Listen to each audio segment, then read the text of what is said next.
Alright, so how did we end up after baling?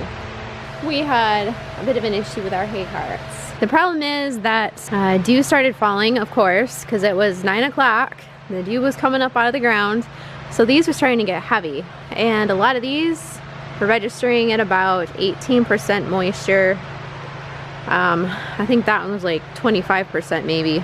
Eric did test the bales that were up there, and they measured out at about 14% moisture. So that's actually really good. But the ones on the end here and all of this in here, not quite so good.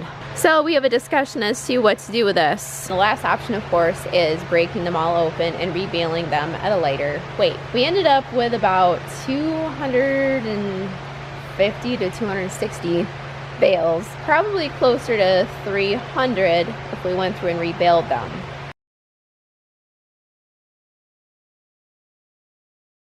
Because usually we shoot for about 50-pound bales, maybe 55, 60.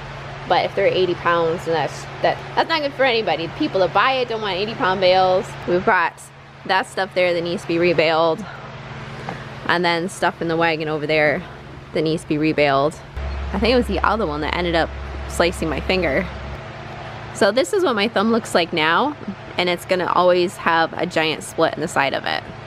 Life on a farm. And again, we're gonna shoot for 40-pound bales, simply because I want them to dry. So the looser I can pack them, the better they'll dry. Maybe we'll stack them on ends too, because I've heard that helps with drying.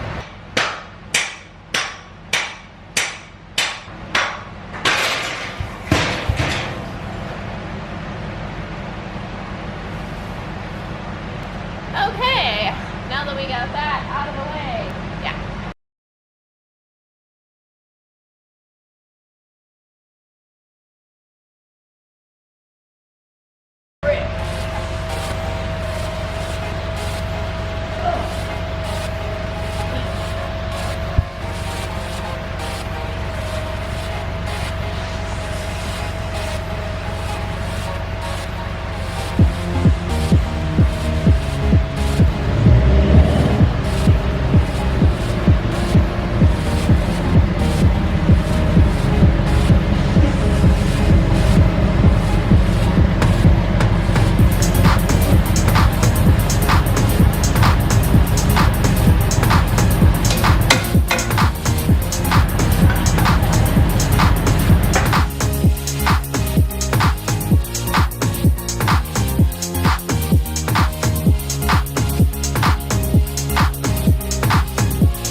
Wanted, you could probably build a house with these things and have some great insulation. The R value is extremely high on these things.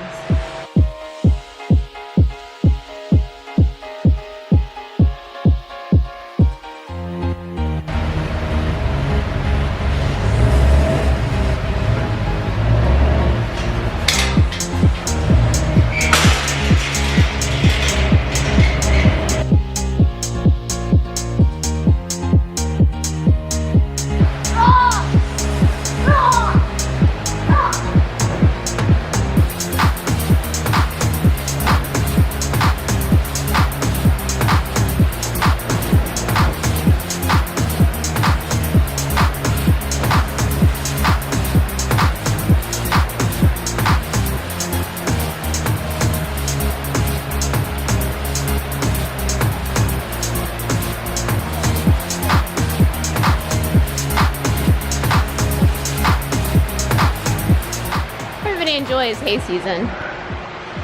The cats, the kids, yeah, pretty much those two. But yeah, we're gonna start on this tomorrow because I'm not ready to tackle this tonight. Alright, so we got the the tractor backed in. It's a little bit tight with the hay bales here, but I managed to kind of squeeze in. So they're basically gonna land right here in a pile, and then I can move them over there and stack them up. Hopefully. It's gonna be loud. So I got my hearing protection. It's gonna be dusty, so I have my dust mask made by my friend Vicky. Let's go.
Shove it right in the middle. Yep, push hard. There you go. Now push the water droplet button. Let's see what it says. 23.4. So we're gonna hope that this is gonna breathe tonight. Those are a couple of bad ones over there. You wanna poke it in that guy up there? Pull it out. Yep. Stab it right in the side. There. Okay. I don't want to go too far. Right in the middle. Yep. Push. 17.9. That's not bad.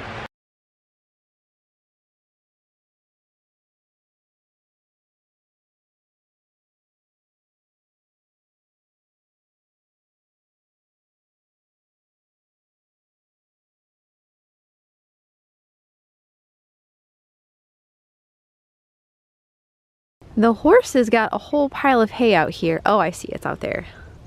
There's just a little bit left.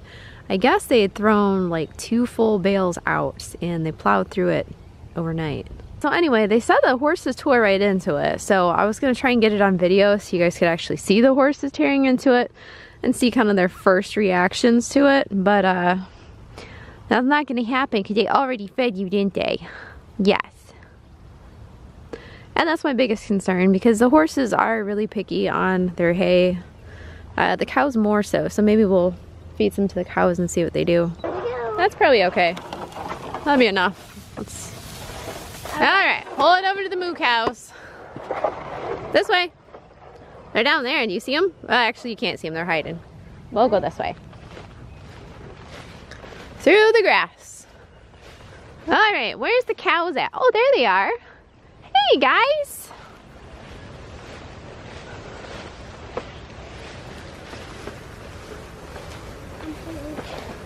Oh, watch out for this. Mom's little thing fell over. What? Mom's fence fell over. What you girls doing? They said, we thought we're going to the butcher tomorrow, Mom, so we're getting ready.